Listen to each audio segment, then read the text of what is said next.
인간은 사회적 동물이면서도 동시에 극도로 고독한 존재다. 19세기 독일의 철학자 아르투어 슈펜하우어는 이렇게 말했습니다. 이 말은 모순처럼 들립니다. 우리가 함께 살아가면서도 왜 고독할까요? 그 이유는 간단합니다. 타인은 우리의 고통을 이해하기에는 너무 바쁘고 너무 자기 자신의 몰두에 있기 때문입니다. 당신은 오늘 누군가에게 이해받고 싶었습니까? 누군가와 오해가 생겼을까요? 혹은 누군가와 대화를 나누면서 마음 한편에서 이 사람이 내 마음을 이해하지 못했구나. 왜 내가 이렇게 힘든지 누군가는 전혀 알아채지 못하는구나. 우리는 모두 이해받기를 갈망합니다. 내가 왜 그런 선택을 했는지, 왜 그럴 수밖에 없었는지 조금만이라도 알아주기를 바랍니다. 하지만 대부분의 경우 그 기대는 조용히 실망으로 끝납니다. 쇼펜하우어는 또 이렇게 말했습니다. 우리는 타인과 함께 있어도 결국 혼자다. 이것은 슬픈 진실이지만 동시에 우리를 자유롭게 하는 진실이기도 하다. 오늘 이 시간 우리는 함께 이 고독한 진실을 마주하려 합니다. 이것은 절망의 이야기가 아닙니다. 오히려 당신을 더 단단하게 만들 지혜의 이야기입니다.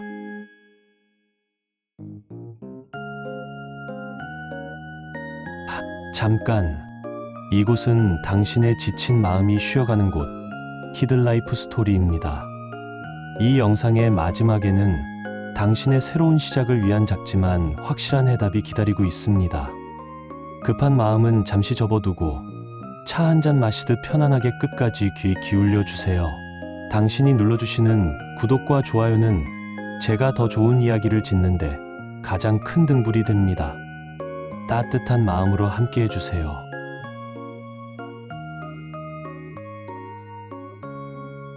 우리는 왜 이해받지 못하는 걸까요? 먼저 우리 자신을 돌아봐야 합니다. 우리는 타인에게 이해받기를 바라지만 정작 우리가 무엇을 원하는지 명확히 말하지 못할 때가 많습니다. 마음속 깊이 간직한 기대를 드러내지 않은 채 상대방이 알아서 눈치채 주기를 바랍니다.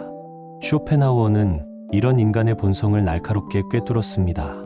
사람들은 자신의 의도를 숨기면서도 타인이 자신을 완벽히 이해해 주기를 바란다. 이것이야말로 가장 큰 오만이다. 우리는 상처받을까 두려워 진심을 감춥니다. 거절당할까 두려워 기대를 숨깁니다. 그리고 상대방이 우리의 숨겨진 마음을 알아주지 못하면 실망하고 상처받습니다. 하지만 생각해 보세요. 우리 자신도 타인의 마음을 얼마나 이해하고 있습니까? 쇼펜하우어는 이렇게 말했습니다. 타인에게서 기대하는 이해의 깊이를 우리는 타인에게 주지 못한다. 우리 모두는 자기 자신의 세계에 갇혀 있다. 이것이 냉정하게 들릴 수 있습니다. 하지만 이것은 누군가의 냉정함 때문이 아니라 삶의 자연스러운 모습에 가깝습니다. 우리 각자는 서로 다른 고통의 역사를 가지고 있습니다.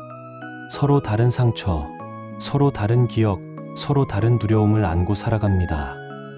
그렇기에 완벽한 이해란 애초에 불가능한 것인지도 모릅니다.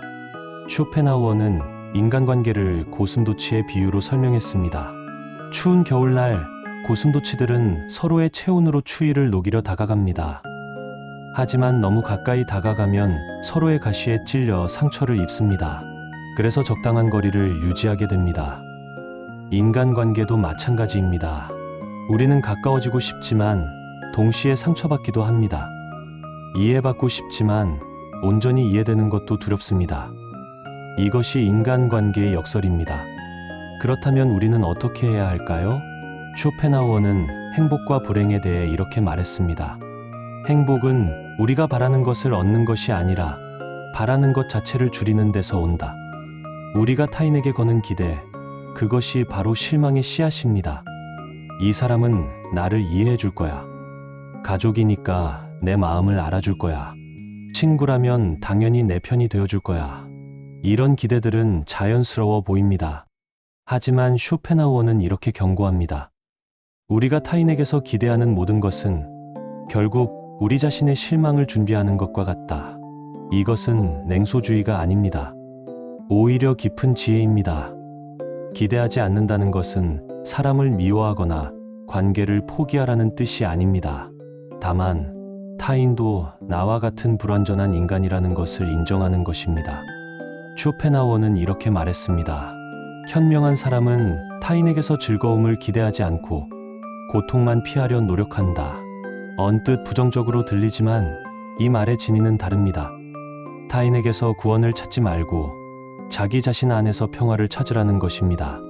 우리가 타인에게 이해받기를 기대하는 이유는 무엇일까요? 그것은 우리 스스로를 충분히 이해하지 못하고 있기 때문입니다. 자기 자신에 대한 확신이 부족하기 때문입니다. 쇼펜하우어는 이렇게 말했습니다. 자신을 진정으로 이해하는 사람은 타인의 이해에 덜 의존한다. 생각해 보세요. 당신이 당신 자신을 깊이 이해하고 받아들인다면 타인의 오해나 무관심이 그렇게 큰 상처가 될까요? 쇼펜하우어는 또 이렇게 말했습니다. 군중 속에서 고독을 느끼는 사람은 정신의 귀족이다. 그는 자기 자신과 대화할 줄 아는 사람이다. 이해받지 못하는 것이 고통스러운 이유는 우리가 타인의 눈으로 자신을 보려 하기 때문입니다. 하지만 진정한 자유는 자기 자신의 눈으로 자신을 바라볼 때 옵니다. 이제 우리는 중요한 전환점에 서 있습니다. 쇼펜하우어의 철학은 종종 염세적이라고 비판받습니다. 하지만 그의 말을 깊이 들여다보면 그곳에는 깊은 위로와 자유가 있습니다. 진실을 마주하는 용기가 있는 자만이 진정한 평화를 얻을 수 있다. 이해받지 못해도 괜찮습니다. 이것은 체념이 아닙니다. 사람을 미워하라는 말도 아닙니다. 이것은 현실을 정확히 바라보는 하나의 지혜입니다. 쇼펜하우어는 이렇게 말했습니다. 세상은 우리의 의지대로 움직이지 않는다. 하지만 우리는 그것을 받아들이는 방식을 선택할 수 있다. 이 사실을 받아들이는 순간 우리는 덜 상처받고 조금 더 단단해집니다. 타인의 이해를 구걸하지 않게 됩니다. 타인의 인정에 목매지 않게 됩니다. 타인의 시선에 흔들리지 않게 됩니다. 쇼펜하우어는 이렇게 말했습니다. 자신의 내면에서 풍요로움을 찾는 사람은 외부 세계에서 거의 아무것도 필요로 하지 않는다. 그렇다면 우리는 이제 무엇을 해야 할까요? 첫째, 스스로를 이해하는 법을 배워야 합니다. 나는 왜 이런 선택을 했는가? 나는 무엇을 두려워하는가? 나는 진정으로 무엇을 원하는가?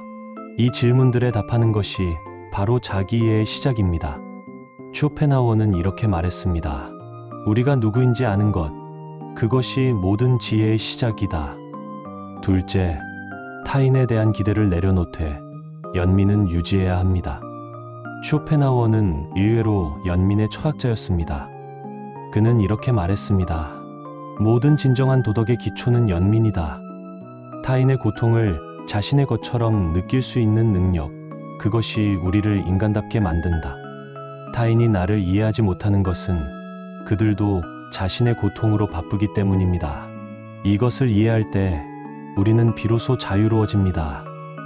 셋째, 고독을 두려워하지 말아야 합니다. 쇼펜하우어는 이렇게 말했습니다. 고독을 사랑할 수 있는 사람은 강한 사람이다. 군중 속에서만 자신을 느낄 수 있는 사람은 약한 사람이다. 혼자 있는 시간을 두려워하지 마세요. 그 시간이야말로 당신이 진정으로 당신 자신과 만나는 시간입니다. 마지막으로, 이해받지 못해도 삶은 계속된다는 것을 기억해야 합니다. 쇼펜하우어는 이렇게 말했습니다. 삶의 의미는 타인의 인정에 있지 않다. 그것은 우리가 어떻게 살아가느냐에 있다. 오늘 당신이 누군가에게 이해받지 못했다면 괜찮습니다. 내일도 그럴 수 있습니다. 그것이 당신의 가치를 떨어뜨리지 않습니다. 중요한 것은 당신이 당신 자신을 이해하고 있느냐입니다. 당신이 당신 자신에게 진실한가입니다. 당신이 당신의 삶을 살아가고 있느냐입니다. 쇼펜하우어의 마지막 말로 오늘의 이야기를 마무리하겠습니다. 우리는 혼자 태어나고 혼자 죽는다. 그 사이의 시간, 우리가 할 수 있는 최선은 자기 자신에게 충실한 것이다. 타인의 이해를 구하는 것이 아니라 자기 자신을 이해하는 것. 그것이 진정한 지혜다. 이해받지 못해도 괜찮습니다. 당신은 충분히 가치 있는 사람입니다. 그리고 가장 중요한 것은 당신이 당신 자신을 이해하고 있다는 것입니다. 오늘도 수고 많으셨습니다.